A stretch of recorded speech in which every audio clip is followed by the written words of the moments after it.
Hello friends, welcome to EC Academy.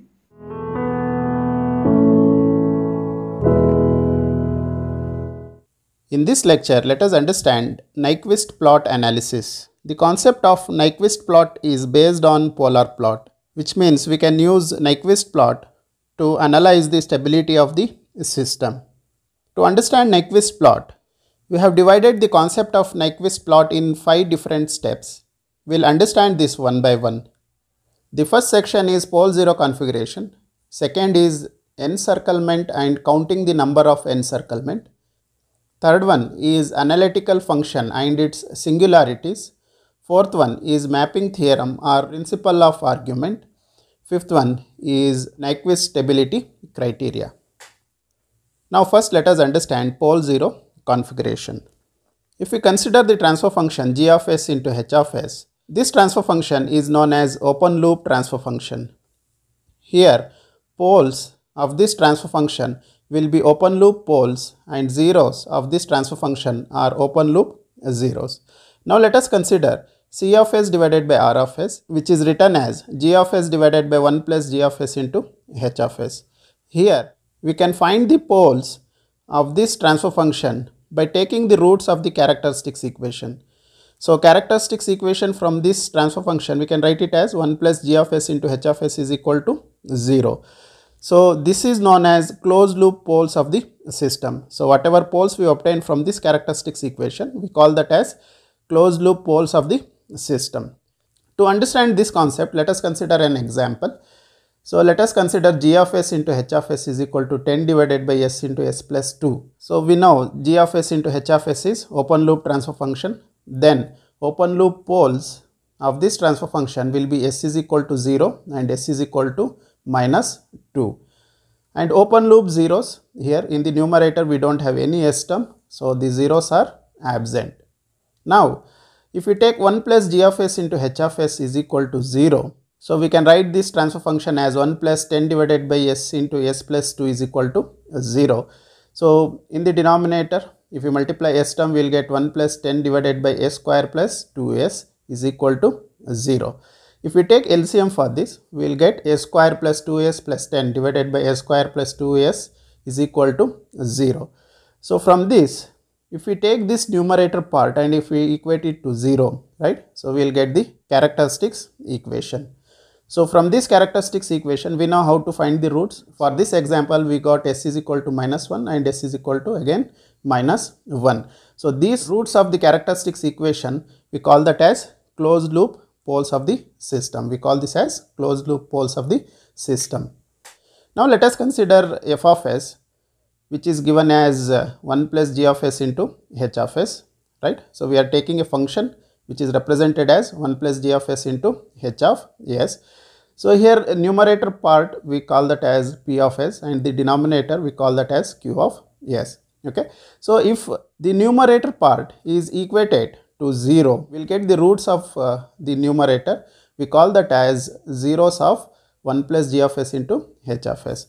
And if we equate denominator part to 0, we will get the roots of q of s. We call that as poles of 1 plus g of s into h of s. So here LCM of 1 plus g of s into h of s will be denominator of g of s into h of s, right?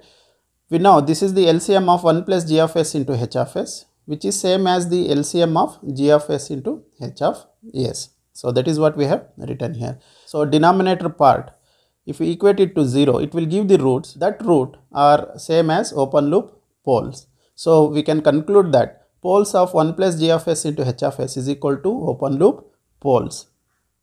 Now if the numerator is equated to 0, let us take p of s is equal to 0, we will get zeros of 1 plus g of s into h of s. So if we equate for this function, if we equate the numerator part to 0, we will get the zeros of this function.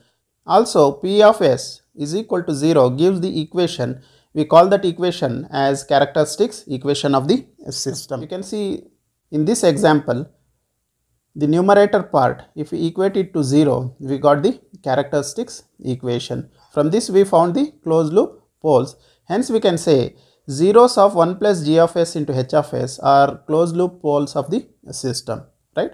So from this explanation we understood that poles of 1 plus g of s into h of s is equal to open loop poles and zeros of 1 plus g of s into h of s is equal to closed loop poles. Now let us consider an example. Let us take g of s into h of s is equal to 10 divided by s into s plus 2. Let us consider a function f of s which will be equal to 1 plus g of s into h of s. So we can write this transfer function as 1 plus 10 divided by s into s plus 2. If we take LCM for this transfer function, we will get s square plus 2s plus 10 divided by s into s plus 2. So here this is the numerator part which we can consider that as p of s, and this is the denominator part of the transfer function which we can consider this as q of s. Now if we equate q of s to 0, at that case we will get the poles of 1 plus g of s into h of s, that is we will get s is equal to 0 and s is equal to minus 2. So these poles are the open loop poles of the system. Now if we take p of s is equal to 0, at that case we will get zeros of 1 plus g of s into h of s, that is if we find the roots of this equation we will get s is equal to minus 1 and minus 1. So these are the closed loop poles of the system.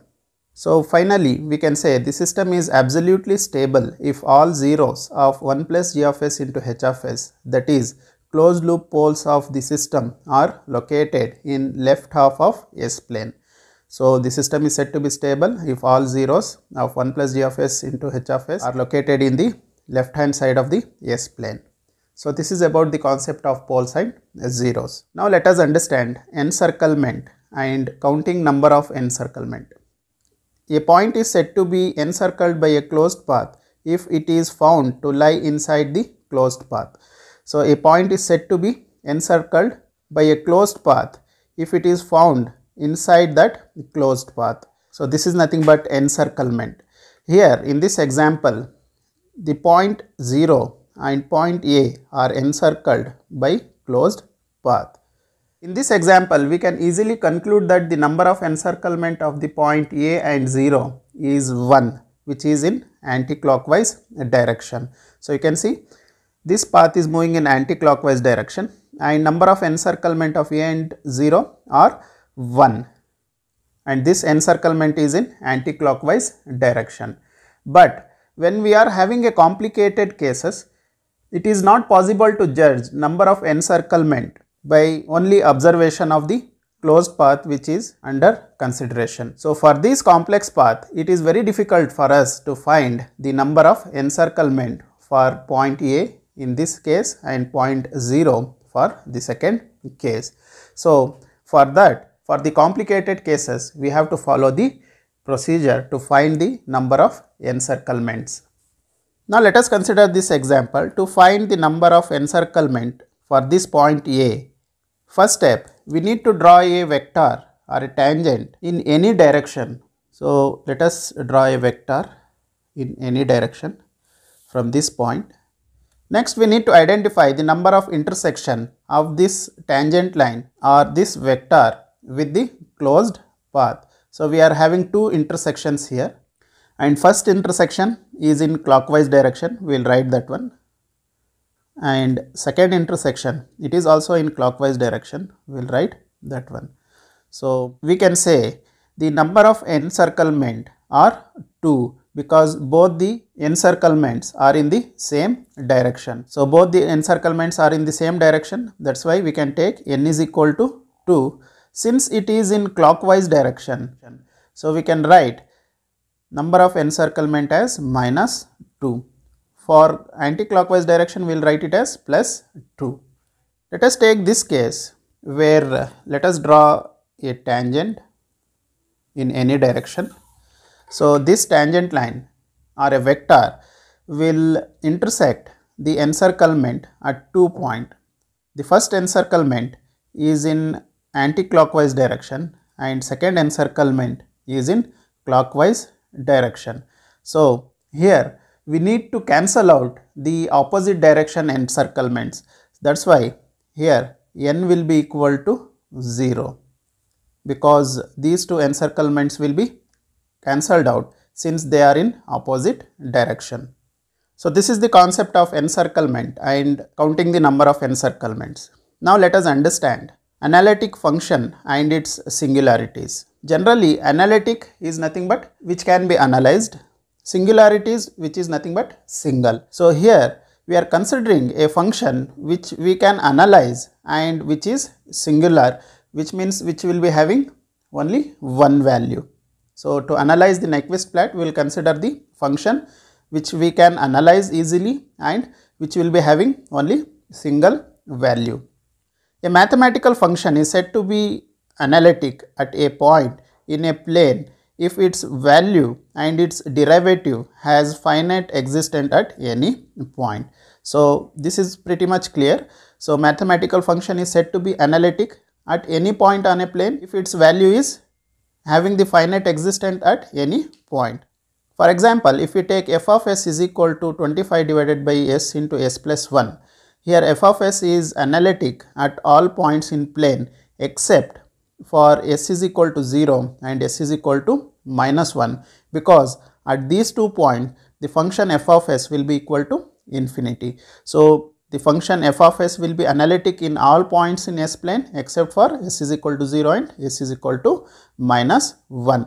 In these 2 points, the function f of s will be infinity. Now let us understand the concept of singularity. Here the poles of the function are its singularities if it is having only one value of s. So the value of s should be single valued, only then the function is said to be singular. The roots of s should be having the single value, only then we can say the poles of the function are its singularities. For example, if we take f of s as a function that can be represented as square root of s, and if the value of s is 9, at that case s can have the value plus 3 and minus 3. So from this we can say s is not having a single value. So for Nyquist plot analysis, we will assume the transfer function of the system are single valued. So this is the concept of analytic function and singularities. Now let us understand mapping theorem or principle of argument. In mapping theorem, we will map the values of S plane with a new plane which is known as F plane, or sometimes it is also known as W plane. So this is S plane and this is F plane. So the values of S plane will be mapped into the values of F plane. So this is general concept of mapping theorem. So the locus of S plane can be represented as tau of S. The new locus on F plane, it is represented as tau dash of S. Now let us define mapping theorem. Mapping theorem states that the mapped locus, so this is the mapped locus on F plane, encircles the new origin of F plane. So this is the new origin of S plane as many times as difference between the number of zeros and poles of F plane, which are encircled by the locus of S plane, which is tau of S in S plane. So here the number of encirclements can be given as zeros minus pole, that is encircled by S plane. So here n represents the encirclement of original F plane, p represents the number of poles of f of s encircled by tau of s in S plane, z is number of zeros of f of s encircled by tau of s in S plane. So these are the number of poles and zeros that are encircled by the locus in S plane. So if we subtract zeros and poles, we will get number of encirclement of the origin of F plane. So this statement is also known as the principle of argument. Now let us understand this concept using an example. Let us consider a first case where poles are greater than 0. For example, let us take there is one pole and no zeros. So which means in S plane, locus is having only one pole and it is not having any zeros. So to map this value into F plane, we need to use this formula n is equal to zeros minus pole. So number of zeros are 0. We are having one pole, 0 minus 1. So n will be equal to minus 1. So here minus 1 represents there will be one encirclement in new f-plane in clockwise direction. Minus represents clockwise direction. So the origin in f-plane will be having one encirclement in clockwise direction since we are having negative sign. In the second case, if we take pole is less than 0, at that case let us take 1 0 and no zeros as an example. So in S-plane, the locus is having only 1 0 and it is not having any poles. So number of encirclement of this origin in F-plane will be n is equal to 0 minus pole. So n is equal to 1 minus 0 since we are having 1 0 and no poles. So n will be equal to 1. So there will be one encirclement of this origin in F-plane in anti-clockwise direction since we got the value as positive. Here n is equal to plus 1. That's why the encirclement will be in anti-clockwise direction. Now let us consider the third case where poles are equal to 0. So here let us take 1 pole and 1 0 inside the locus of S-plane. Now to find the number of encirclement of origin of F-plane, we need to use the formula n is equal to 0 minus pole. So there is 1 0, 1 pole. So n will be equal to 0, which means this origin in F-plane will not be encircled by the locus because n is equal to 0. So this is the concept of mapping theorem and principle of argument. Now let us understand the Nyquist stability criteria. Nyquist has used above theorems which we have discussed until now effectively to develop a criteria to study the stability of control system in frequency domain. And Nyquist suggested that to select a single valued function f of s. Now let us consider f of s as 1 plus g of s into h of s. Here g of s into h of s is open loop transfer function. Therefore, we can write the function f of s is equal to 1 plus g of s into h of s. So from our previous discussion, we know that poles of 1 plus g of s into h of s is same as poles of g of s into h of s. So which are same as open loop poles, and zeros of 1 plus g of s into h of s is equal to closed loop poles. And also we understood that for stability, all zeros of 1 plus g of s into h of s must be in left half of S-plane. The location of zeros of 1 plus g of s and h of s are unknown to us. So in Nyquist stability criteria, we are trying to study the stability analysis where the zeros of 1 plus g of s into h of s are located in S-plane. Nyquist has suggested that rather than analyzing the presence of zeros in left half of S-plane, it is better to examine the presence of any one zero in right hand side of S-plane. If there is 1 0 present in right half of S-plane, which means the system is unstable. So instead of finding number of zeros in left half of S-plane, let us find the zeros in right half of S-plane so that to understand the system is stable or not. In Nyquist criteria, the active region from the stability point of view is right half of S-plane. So instead of choosing any arbitrary in S-plane, Nyquist has suggested to select a path which encircles the entire right half of S-plane. Such a path should start from s is equal to plus j omega and it should continue until s is equal to minus j omega along the imaginary axis, and it should be completed with semicircle of radius r is equal to infinity so that it encircles entire right half of S-plane as shown in this figure. So this path which is shown in this figure is known as Nyquist path.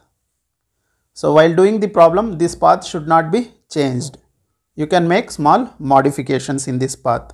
Now to analyze the stability, we know the poles of g of s into h of s which are encircled by Nyquist path. So we will be knowing the poles of g of s into h of s that are encircling the Nyquist path. Now we need to map all the points of Nyquist path into F plane. Now we need to map all these points of Nyquist path into F plane with the help of mapping function which we discussed earlier. So this mapping obtained in F plane by mapping all the points on Nyquist path is known as Nyquist plot.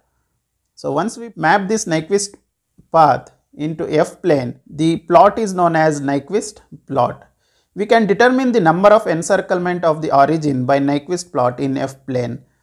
So which we consider that as n. So we know number of encirclement we have already calculated by the formula n is equal to 0 minus poles. As n and p are known, we know the number of encirclements after mapping and we know the number of poles in right hand of S plane. Now we can find number of zeros. So here zeros, z is equal to number of zeros of 1 plus g of s into h of s encircled by Nyquist plot in S plane.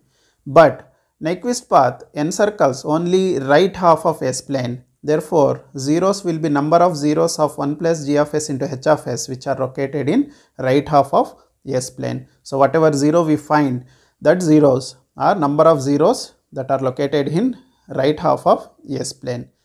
Hence we can say the system to be stable, no zeros of 1 plus g of s into h of s must be in right half of S plane. That is, z should be equal to 0 for stability. So which means if we make z is equal to 0 in formula n is equal to z minus p, we will get n is equal to minus p for Nyquist stability. So this is the formula which we can use for Nyquist stability.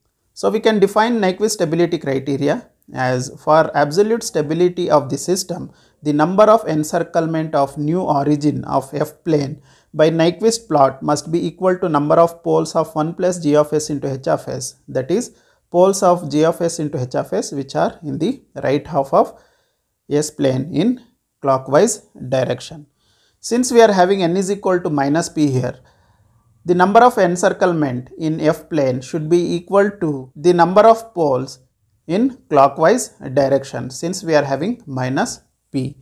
Now for mapping Nyquist path from S plane to F plane, instead of considering mapping function 1 plus g of s into h of s, it is considered as g of s into h of s only. So instead of taking 1 plus g of s into h of s, we will consider g of s into h of s for mapping Nyquist path from S plane to F plane.